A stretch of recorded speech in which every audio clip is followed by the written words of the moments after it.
We have a really great treat in store for us this afternoon. I have Leon Panetta here. Leon is really the man who's done everything. First of all, he's one of us because he and his wife Sylvia have started and operate a Leon and Sylvia Institute for Public Policy down in Monterey, so they're in the education business, and it flourishes. He has been a congressman, so he knows what electoral business is and service in the legislative branch is. He's been director of the Office of Management and Budget. He's been chief of staff to the president in the White House. He has been director of the CIA. He has been Secretary of Defense. What more can you ask? We're so lucky to have Leon here to share his thoughts and respond to your questions.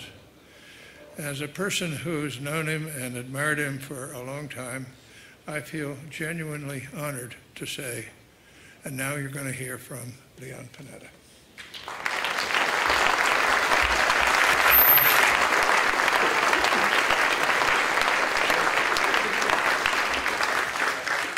Thank you very much, George, for the kind introduction.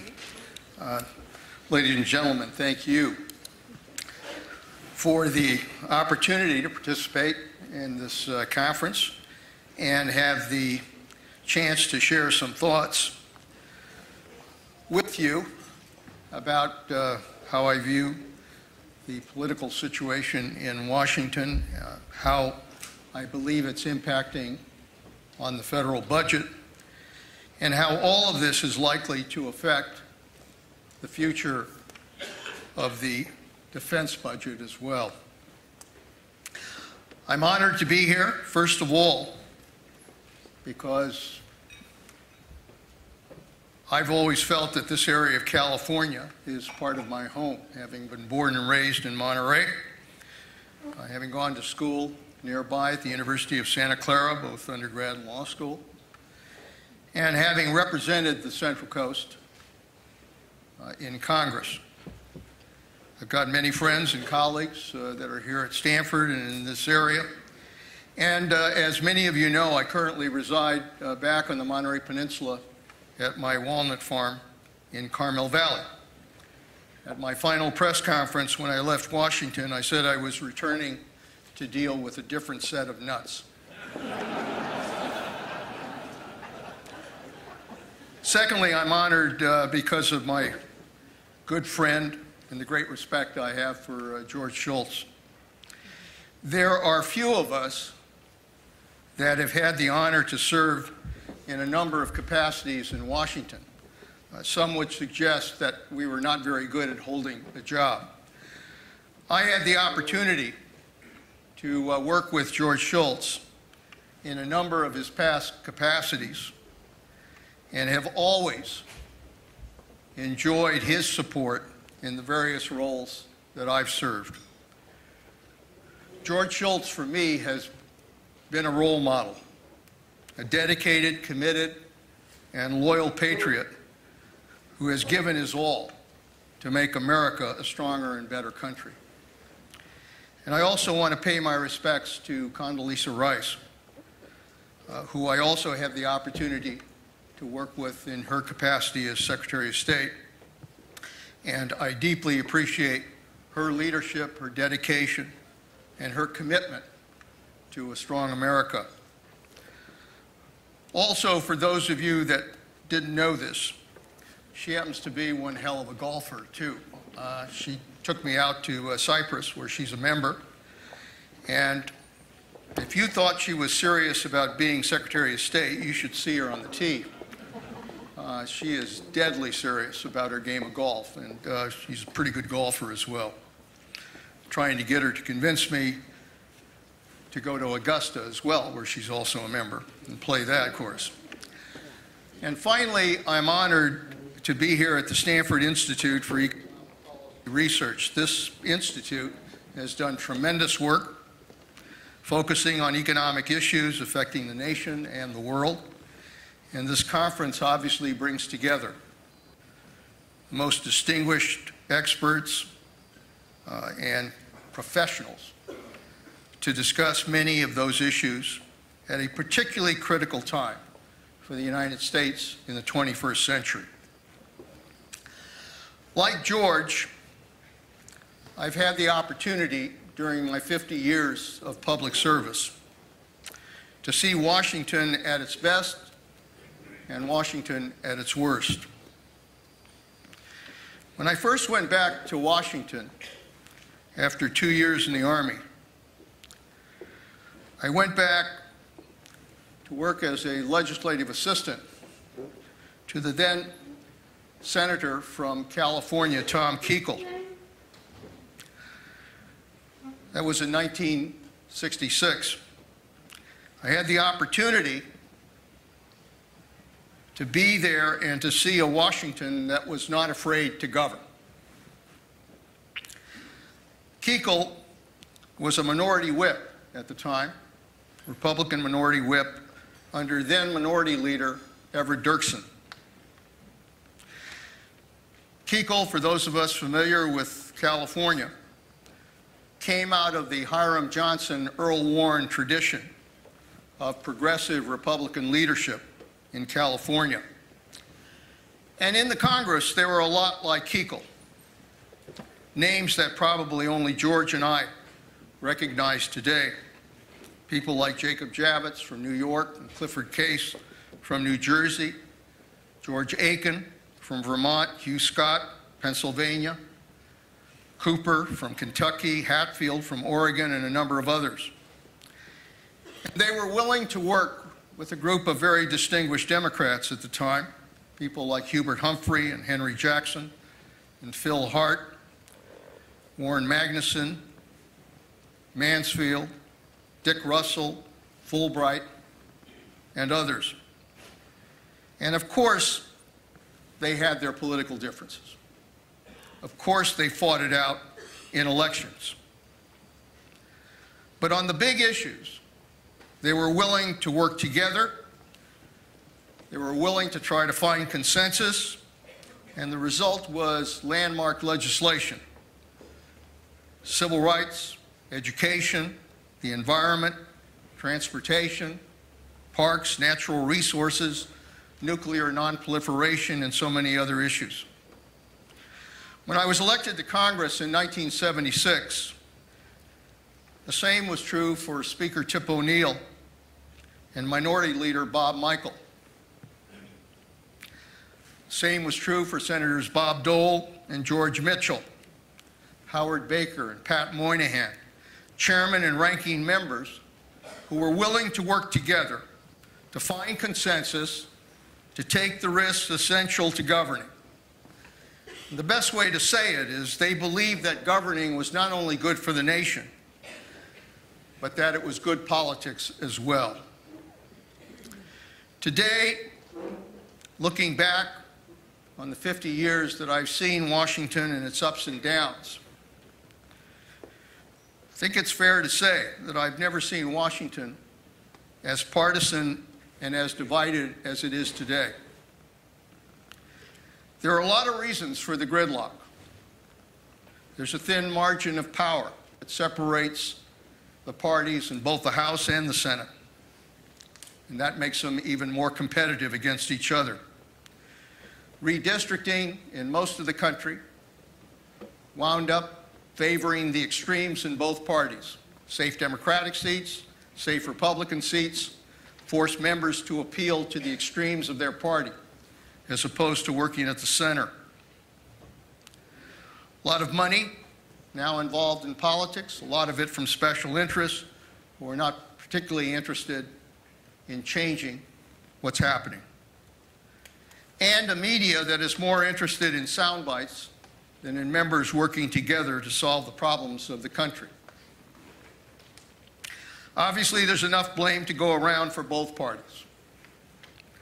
But the result is that both parties, and unfortunately both the President and the Congress, have now come to the point where they have largely given up on confronting the major issues facing the nation. Given up on any long-term deficit reduction that would require going after entitlement savings and also additional revenues through tax reform.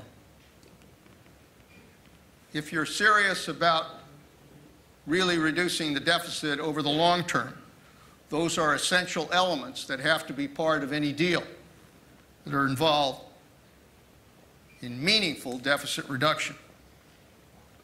They've given up on immigration reform that is absolutely essential to providing the justice and the opportunity that we believe are so important for people who come into this country. And I say that as the son of Italian immigrants. They've given up on funding for infrastructure improvement, infrastructure that is so critical to our economy.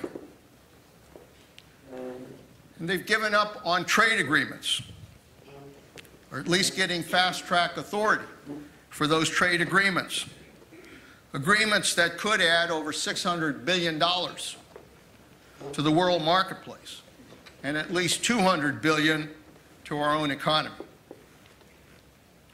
On each of these critical issues, because of the objections largely coming from the extremes of both parties, the leadership of the nation has decided that it's not worth fighting for at this time. They'll wait for the election and hope that maybe the opportunity to do something will then happen sometime in the future. Concern is that if anything, waiting for the election could produce even greater gridlock in the future. Let me give you just an example of how frustrating it was to deal with the partisanship and the divide that was there. You've all heard of sequester. Sequester is this crazy meat axe approach that was designed to be so crazy, so unacceptable, so harmful to the nation, that it would force Congress to do the right thing on deficit reduction.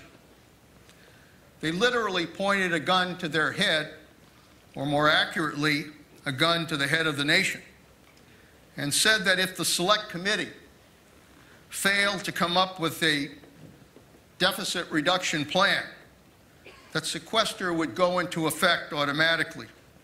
That gun would go off. When the committee did fail, and sequester was due to go into effect, I personally went to the leadership of both parties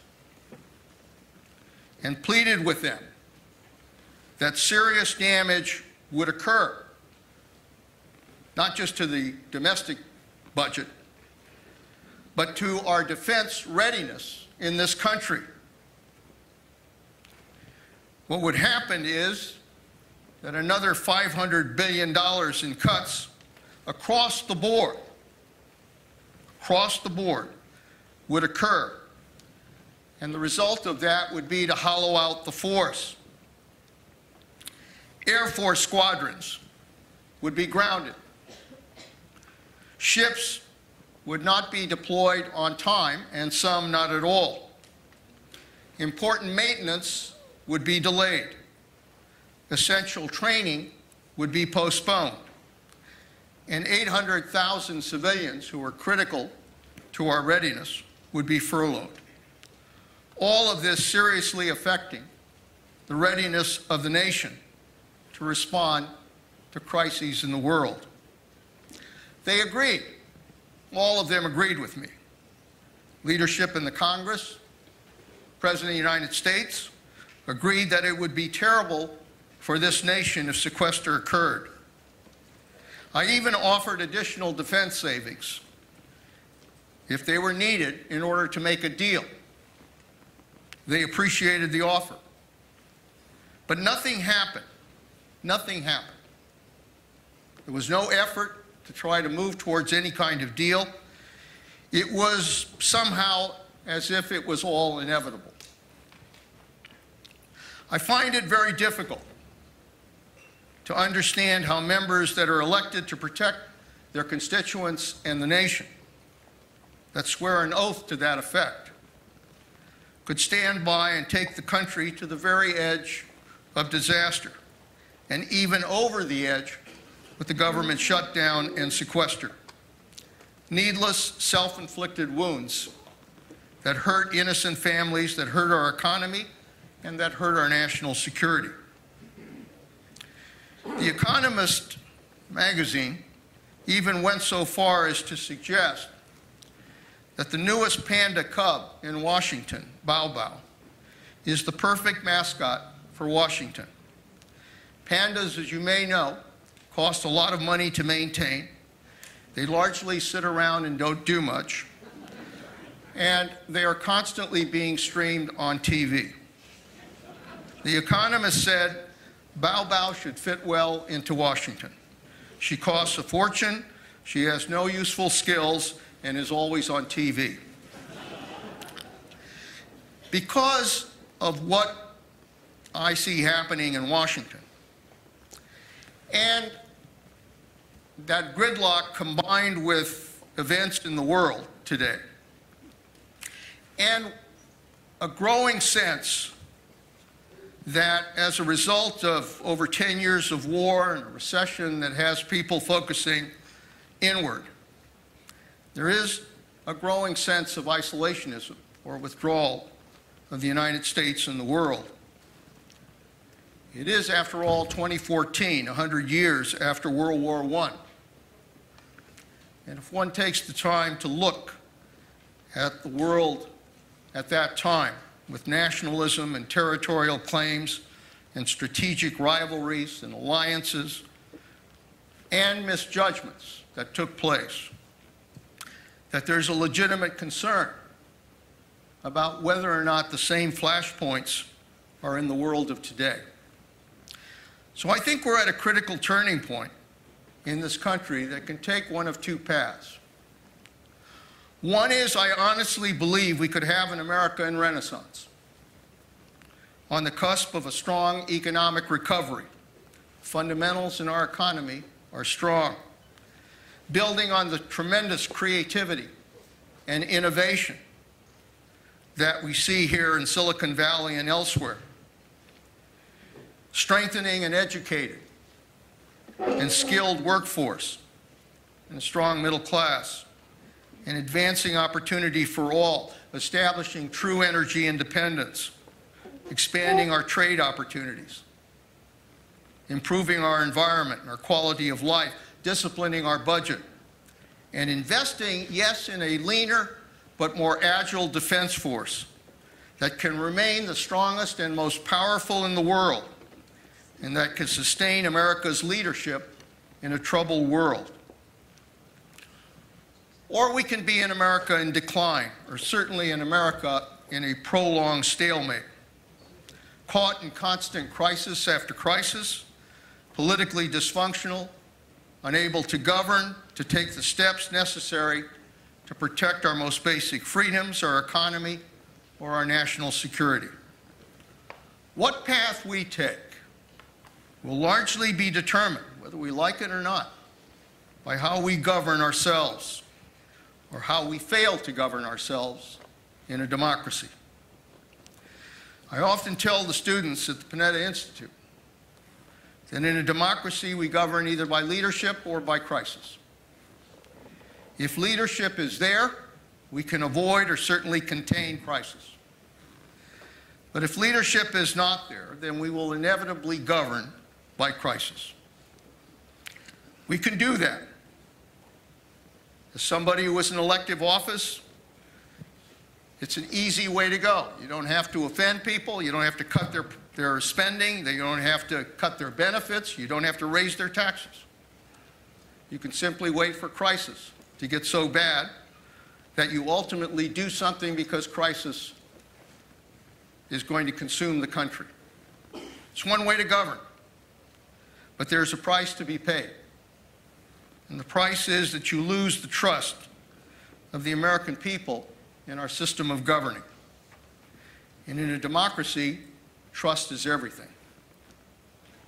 There's also a serious price to be paid through this governing in crisis when it comes to the federal budget. Let me just give you one quote from the testimony of Doug Elmendorf, the director of the Congressional Budget Office, nonpartisan CBO. And I quote, "The large deficits recorded in recent years have substantially increased federal debt, and the amount of debt relative to the size of the economy is now very high by historical standards. CBO estimates that federal debt held by the public will equal 74% of the GDP by the end of this year, and 79% of GDP in 2024. Such large and growing federal debt could have a very serious negative consequences, including restraining economic growth in the long term, giving policymakers less flexibility to respond to unexpected challenges, and eventually increasing the risk of a fiscal crisis," unquote. In other words, if nothing is done, there is a strong probability of a serious fiscal crisis, one that would be damaging to our economy and to our national defense. If there's one thing I've learned in the time that I've been in Washington, is that governing is hard work. Nobody said it would be easy. You have to deal with people that you may not like. You have to deal with individuals that may not agree with you on issues and that may confront you. That's the nature of our democracy. Governing is not a pretty please process. When I was a member of Congress and chair of the House Budget Committee, I participated in every major budget summit since the Reagan administration. Presidents from both parties and the leadership of the Congress put members from both parties in the same room and demanded that we not come out of that room until we had a deal. Everything was on the table: discretionary spending, domestic and defense, entitlements, and revenues. It took days of negotiating and bargaining. We spent 3 months at Andrews Air Force Base during the Bush administration, days working with President Clinton when I was OMB director on every line item in the budget, war rooms to go after every vote. The Clinton budget passed by 1 vote in the House and 1 vote in the Senate. It was worth it. All of the work. As OMB director, I must have sold 6 bridges in order to get the votes we needed in order to get it passed. But that's the nature of what you have to do if you're serious about being able to get it passed. I mean, the movie Lincoln was not that far off. I mean, President Lincoln understood if you want to pass the 13th Amendment, you got to go after every vote. That's what it takes. And as I said, it paid off. The result was a balanced budget, a surplus, and a booming economy that obviously was able to see what was happening in Washington, and it helped boost the investments that were going on in our economy at the time. If today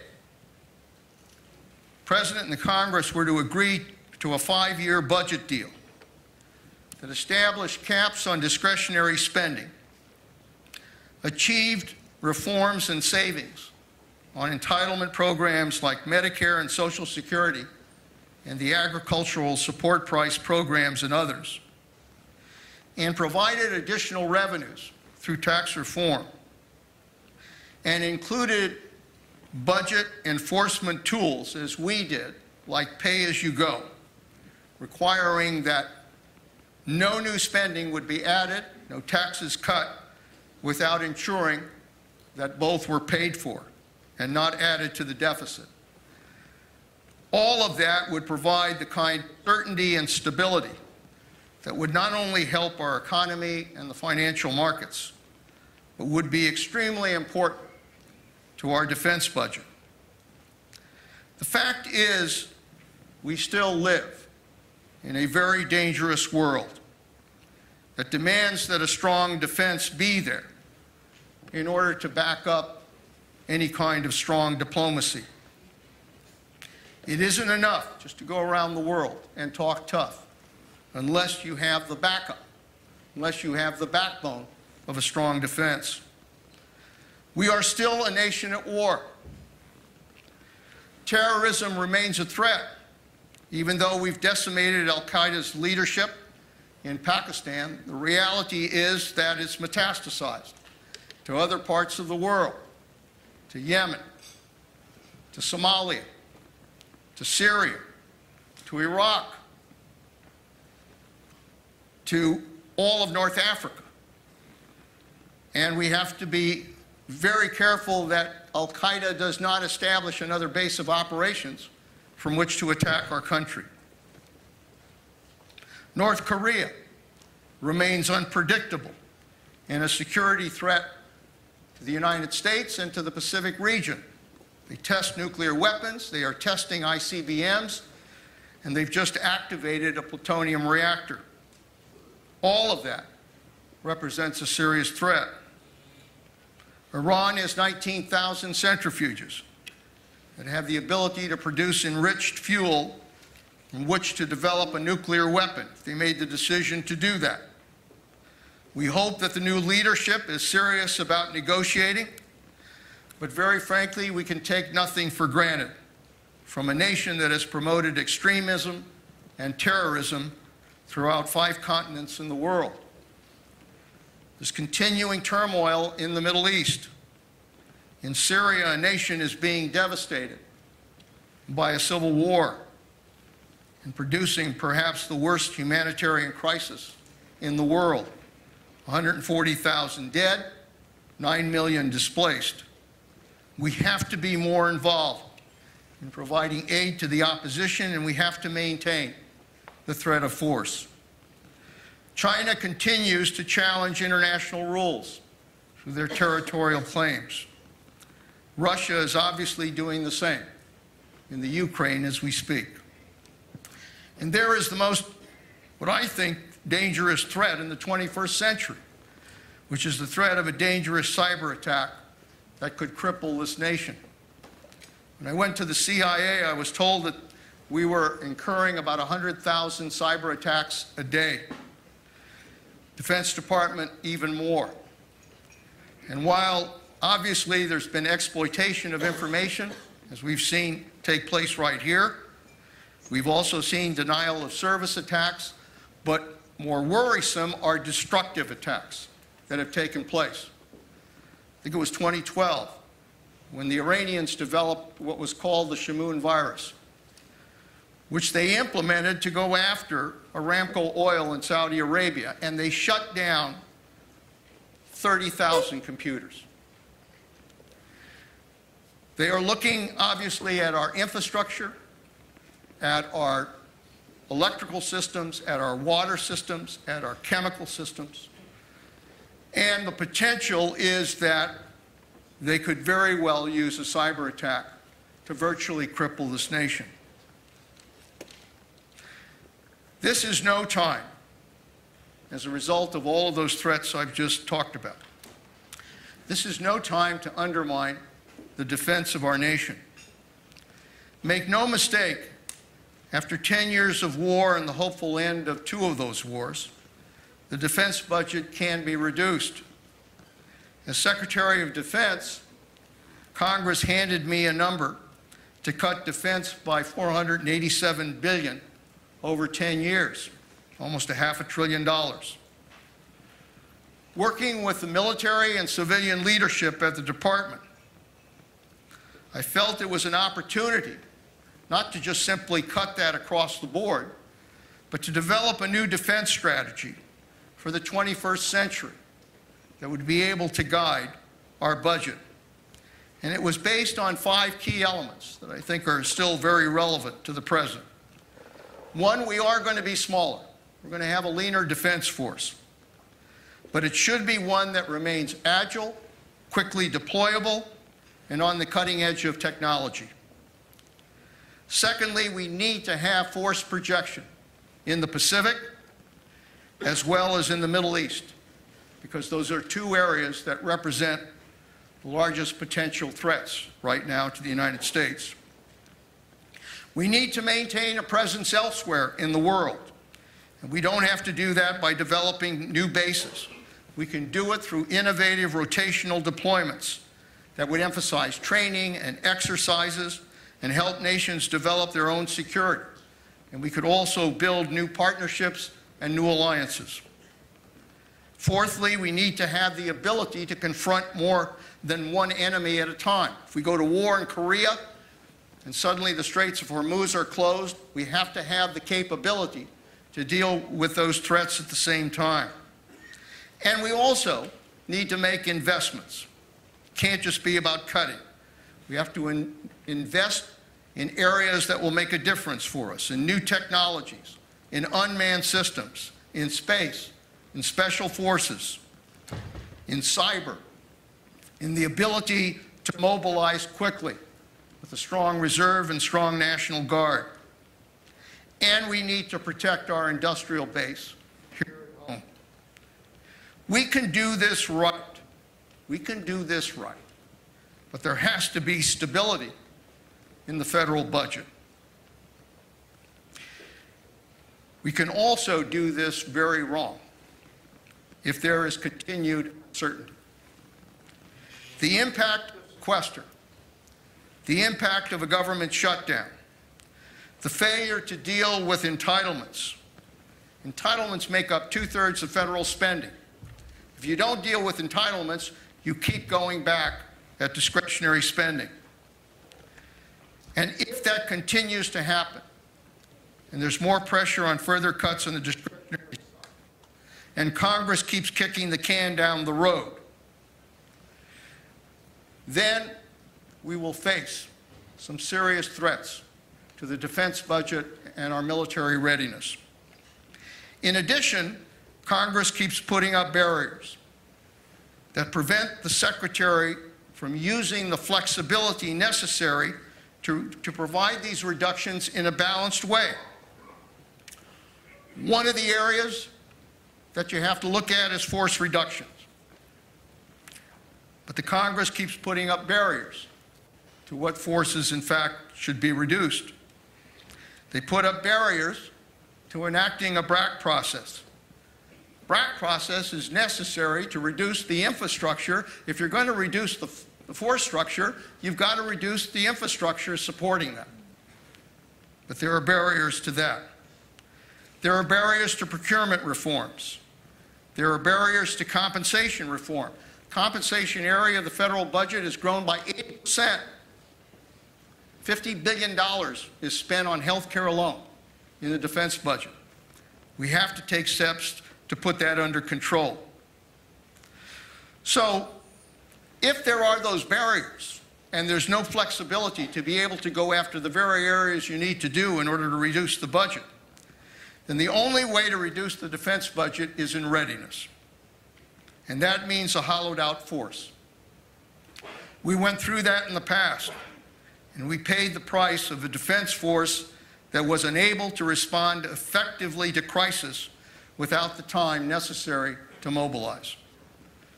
A weak defense sends a terrible message to a dangerous world and to dangerous leaders who will try to take advantage of weakness. We cannot and we must not allow that to happen. After 50 years of public life, I do believe in American leadership. After all, this nation has gone through a history of crises, from economic depressions and recessions to to world wars, to natural disasters, and so much else. And somehow we've always risen to the occasion.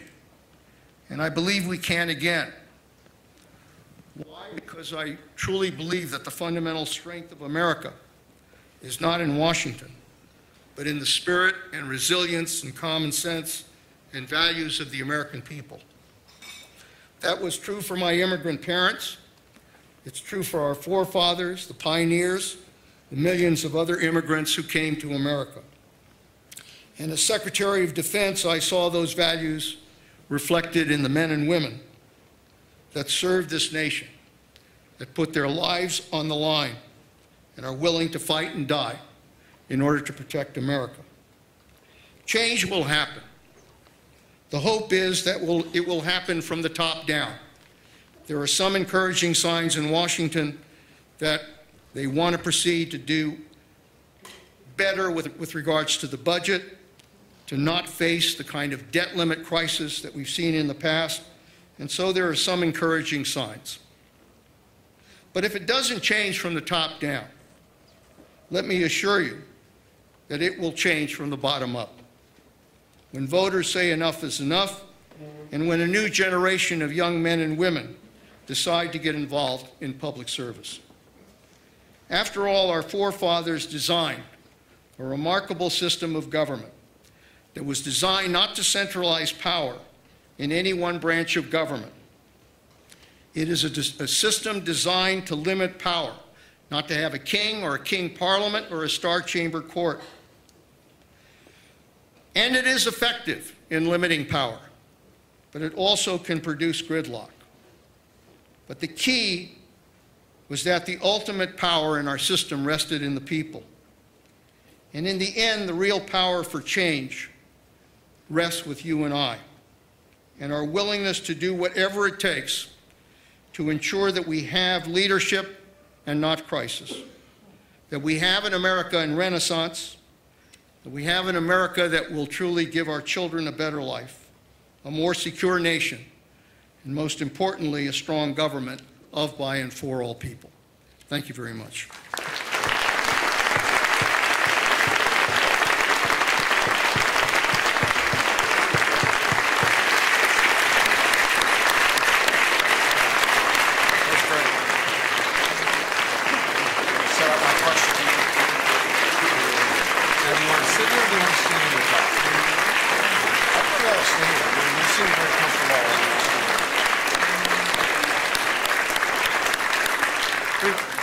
Over the years, we've had three eloquent presentations and more, but two came to mind as I listened to you.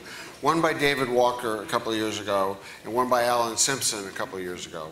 And now you've said it. And I'm a glasses half empty guy, and for a minute there I thought I was going to be thrilled by your presentation. But I talked to David Walker when he formed he left GAO and he formed his company, and basically I said to him, the change has got to come from the bottom up, in my opinion. I mean, basically, how many people, students can't answer this question, how many people in this audience are on Twitter? Yeah, what? Okay, so about 10%. How many people in this audience, students can't answer, are on any form of social networking? No, that's better. Okay, that's 50%, 60%. I think this generation, age has been a big issue all day today.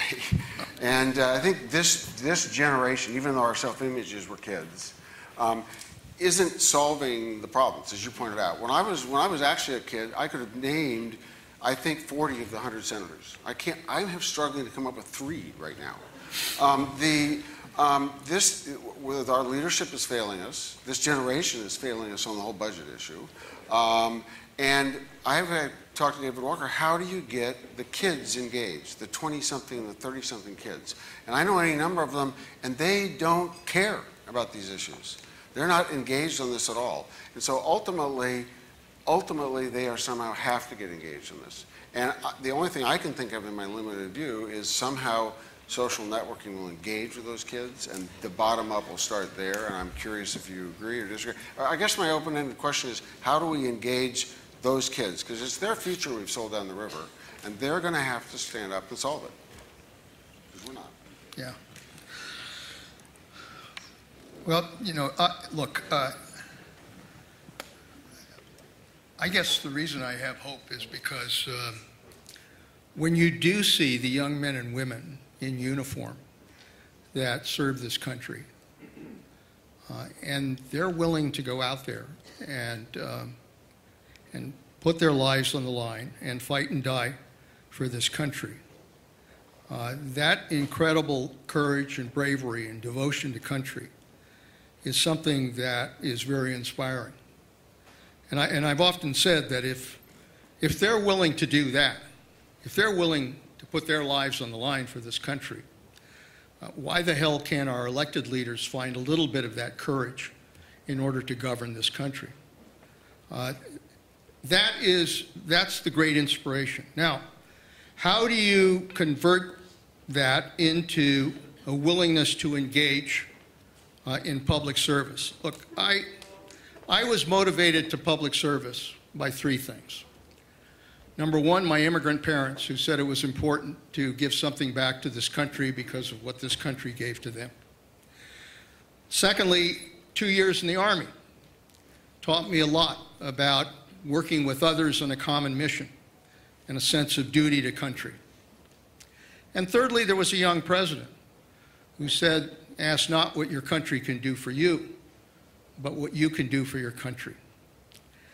And in many ways, those are the key elements that I think need to motivate people into public service. One is that, obviously, they need to get the message in their own families that it's important to give something back to the country. And if parents aren't saying that, if others aren't saying that, if their peers aren't saying that, then they won't think that Washington is relevant to their lives. Secondly, they really do have to think about the importance of service to country. I'm a believer that, and I've always believed that, I came out of the draft era when I went into the military. But I do believe that some kind of national service that allows kids to be able to give something back to this country in some capacity. It doesn't have to be in the military. It can be in conservation. It can be in education. It can be in healthcare. But some ability to provide service to this country is something that I think would really help them understand how important it is to be a part of what this nation is all about. I don't know that that'll ever happen. We've talked about it. When I was in Washington, we talked about it. But it's something to think about, some way, even if it has to be voluntary, to provide that kind of service. And lastly, look, the leadership of this country has to get their act together. I mean, they've got to reach out to young people. They've got to be willing to say to young people how important it is for them to participate in our system. And a lot of that is through their own example. I mean, if they're in Washington basically bitching at each other and basically engaging in gridlock where they aren't willing to sit down and find consensus and govern the country, that sends a hell of a message to the rest of the country. So in many ways, leadership of this country has to recognize that they have to be a model, at least in terms of sending a message to young people that it is worth engaging in Congress. Look, at our Panetta Institute, one of the things, I mean, our whole goal is to try to inspire young people to get involved. How do we do that? You know, we do it through lecture series, we do it through leadership courses, but one of the important things is I send them to Washington as interns to go there and work in a congressional office. And I make very clear to them, look, go back, whether you're Republican, Democrat, doesn't make any difference. Just go back with an open mind. Look at what's going on, look how it operates, provide some incentive to them that even though they'll look at a system that can be totally screwed up, that they still can make a difference. And I think it's all of those experiences that we have to engage in if we're going to get young people involved. Thank you. Thank you. It's very responsive. And I didn't mean all young kids aren't involved. You guys stand corrected correctly. Over here, yeah, John? Yes, thank you very much for a wonderful talk. At the start, you talked about that you thought we had a strong defense, and then you went into a lot of the problems going through the budgetary process. As you think about, and then you also listed a number of challenges we have overseas. Do we have a strong enough defense with the budget? You know, look, right now as we speak, I think we have the ability to be able to respond to crisis. We still have the strongest military in the world. But what's happening is that we're gradually undermining that strength through the readiness cuts that have taken place. I mean, you can't ground our air squadrons. You can't reduce the maintenance on our ships. You can't reduce the training that's required for our troops when they're deployed. You can't erode the importance of our readiness and then expect that somehow, you know, we'll always have enough to respond. It starts to undermine the defense structure. And as I said, it starts to begin to hollow out the force. And we've been through this in the past. In the past, you know, cuts were made that largely impacted on readiness. You know, before 9/11, the reality was that the defense force was largely hollowed out. And it happened in the 90s as well. And so we have got to avoid that crisis. And my sense right now, I mean, I always felt as secretary, and for that matter as director of the CIA, that it was extremely important in those positions to have a partnership with the Congress and to have a partnership with both parties, Democrats and Republicans. When it comes to national security, my view is both parties ought to be working together as partners to try to deal with Social Security. So I used to, you know, spend a lot of time working with both Republicans and Democrats, briefing them on what was going on, and trying to listen to their concerns and work with them. You know, Democrats, there were some strong Democrats for national defense. There were some strong Republicans. I always thought I could rely on the Republicans to provide support. And now, you know, that has diminished as a result of some of the Tea Party influence on the Republican side. Democrats always on the left had been, you know, a little queasy about a strong defense. So what concerns me right now is that the political coalition that's so important to maintaining a strong national defense is beginning to erode. And if you combine that with this sense that somehow we can withdraw from the world, that somehow we don't have to be as involved as we should be, that somehow, you know, we don't have to be involved in every crisis, and I understand those concerns. But there seems to be a general reaction that we just, in terms of world leadership, the United States somehow can pull back from that role. I think all of that is dangerous because it feeds in to a mentality, you know, whatever we cut defense, it's not a problem. You know, we don't need to have all the elements of defense that we have. And the same thing, frankly, occurs even on the foreign affairs budget in terms of our ability to provide aid abroad. You undermine those elements. You undermine defense. You undermine the ability of the State Department and others to provide the funds necessary to deal with other countries, and you undermine our diplomacy. You undermine the ability of any Secretary of State to go abroad, say what needs to be done, and then back it up. And that's what will undermine the credibility of the United States worse than anything. Back here. Thank you. I want to focus on you mentioned before the budget, and you're going over different lines on the budget. I want to focus on a very small line on the budget of the Department of Defense, which I think in the past decade or so was devoting about a few $1 billion towards cancer research.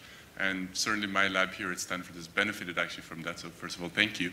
But I'm curious, what do you typically say to people who say, well, what the heck is that related to the Department of Defense? And how is it that what's called the CDMRP or the cancer research has to be under the Department of Defense? Do you do basic research? You're talking about basic research, or are you talking about basic research towards cancer? Yes. Towards cancer? Yes. So there's okay.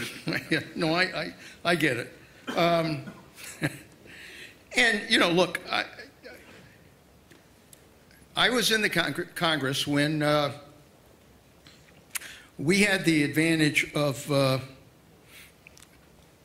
being able to do pork barrel stuff and be able to get all kinds of things enacted. And the appropriations bills were always used as the ability to try to get those things enacted. If I couldn't get something done through the authorization process, I always went to the appropriations bills and were able to try to amend those bills in whatever way I could to be able to get the funding necessary. So what happened, it was a great chairman of the Defense Appropriations Committee on the House side by the name of John Murtha. And John Murtha, I mean, he used to bring a $600 billion defense appropriations bill to the floor. And I think the House would take about 10 minutes on that bill and it would pass overwhelmingly. That didn't just happen. He basically cut deals with people on the left and on the right to be able to get the support he needed to get a defense budget passed. And one of those areas was to provide research funds with regards to cancer, AIDS, other areas that, in the end, they were effective programs. It was, important research that was accomplished there, but it probably didn't belong in the Defense Department. There's a young lady here has a question. Young lady right there in the brownish top. I think one of the things that really disheartens me most about the current political environment is that compromise has been kind of described as weakness, that, anyone seen as even engaging with the opposition is therefore disloyal and weak and needs to be disposed of immediately. And I just, particularly in the House, where they're facing re-election every 2 years, I would just like to know your thoughts on that. Is there any hope for that changing? Well, you're right. I mean, I think the concern I have is that, any willingness to compromise, to try to find consensus, is viewed as, in part weakness, but more importantly, what both parties want to do is not give the other side a victory in any way. They don't want to give the president any victories. They don't want to give the Democrats any victories, and the Democrats don't want to give the Republicans any victories. And so they dig in. And the end result is that, as I said, nothing gets done. I mean, I think it was Teddy Roosevelt once had a great quote. He said, when someone faces a tough decision, the best thing that person can do is to make the right decision. The next best thing that person can do is to make the wrong decision. The worst thing that person can do is make no decision and do nothing. And now both parties, to some extent, have decided that doing nothing is better for them politically in the long run, rather than sitting down and compromising.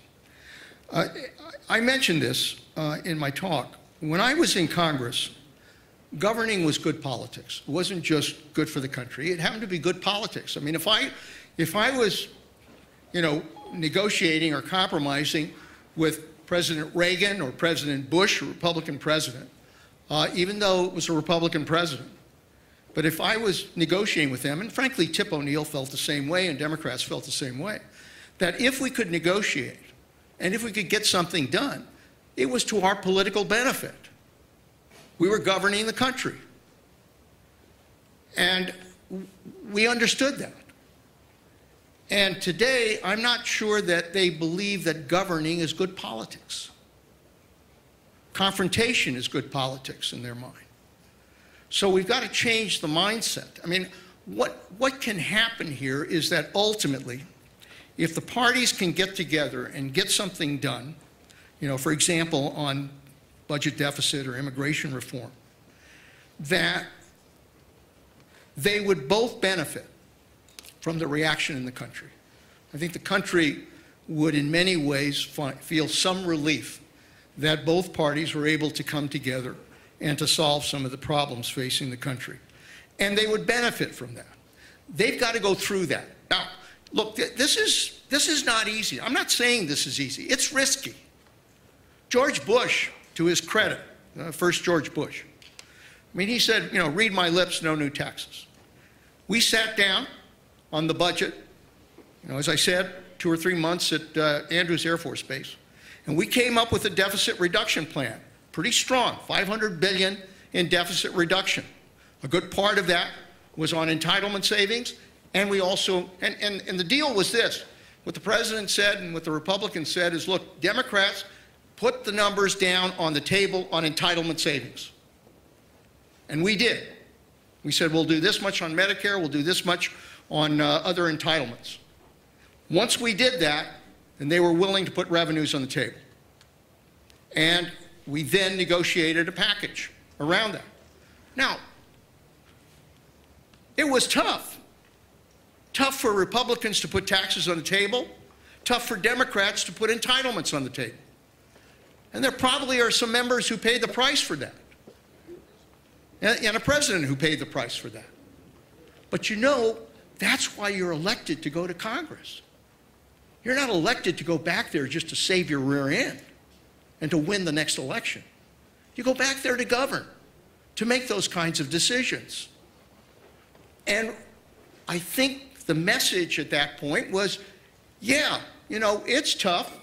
You cast some tough votes, but ultimately you try to do what you believe is right for the country. Somehow we've got to get back to that. And you know the way that happens? It happens when the leadership in the Congress, both Democrat and Republican, and the President of the United States are willing to say to their members, look, we need to take the risks involved in order to govern this country. I mean, I give credit to Speaker Boehner, who basically said, we're not going to fight over whether or not we increase the debt limit. This is crazy. And even though I'm going to let it go to the vote for a majority vote, Democrats will probably largely get it passed. I mean, he didn't have to do that. He didn't have to do that. But he did. And that tells me there's an opportunity here for the president and Democrats to say to, you know, to John Boehner, look, if you're willing to do that, maybe we can be willing to take on some of these other issues together where each of us can compromise a little bit in order to get it done. It's going to take that kind of leadership to make it happen. The easy way is to do nothing. The easy way is just to play politics. The tough way is to make the right decisions and take the risks necessary. But that's what has always been successful in our democracy. So we're at the edge of only had time for one quick question, and the only person who gets that edge is John Chauvin. So John.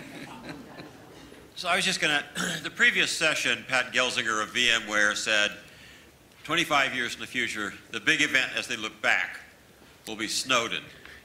And given your background as director of the CIA and Secretary of Defense, how big does Snowden and the NSA revelations loom in your future, or the future of the country? Well, you know, look, I think we all need to kind of stand back, and you know, we all kind of had gut reactions to what happened with Snowden.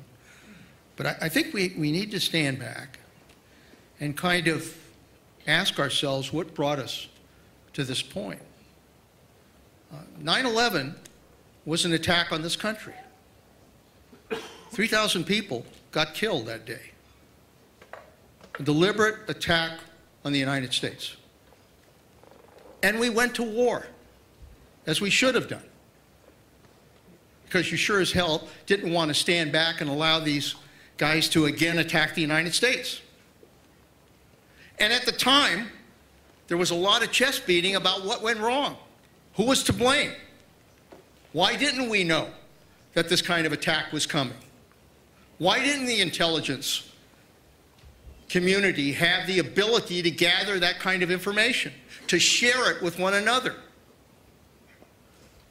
The National Commission looked at this whole issue and determined the weaknesses that were involved with regards to our ability to defend ourselves. And as a result of that, you know, a lot of reforms were put in place. We got a director for national intelligence, tried to bring all of the intelligence community together. We improved our ability to get the kind of intelligence that was necessary, both human intelligence as well as SIGINT intelligence, to try to improve our ability so that we could determine when terrorists were planning an attack on the United States.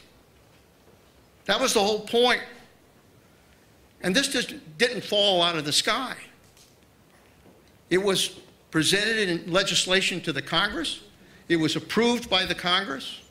There was oversight over all of this. The President of the United States, the White House knew every step that was being taken with regards to our ability to develop our intelligence capabilities. And the Congress knew this. Congress, through oversight, was aware. I mean, on just the CIA operations, I briefed the committee, the Oversight Committee, on the Senate side, on every operation that the CIA was involved with. Republicans and Democrats, I briefed them. And they asked questions. And they generally supported what we were doing because they thought it was important to protecting this country. So, you know, but while these revelations, you know, obviously indicate that there's a lot of information that has to be looked at in order to get this kind of intelligence. And I think, look, we do need to be in a democratic system constantly vigilant, constantly asking questions about the balance between security and freedom. That's not something we should take for granted. So it's a good debate, and it's something we need to do, and there may be improvements in terms of transparency that should take place. But we ought to do nothing that increases the risk to this country that we could face another attack. And that's the important one.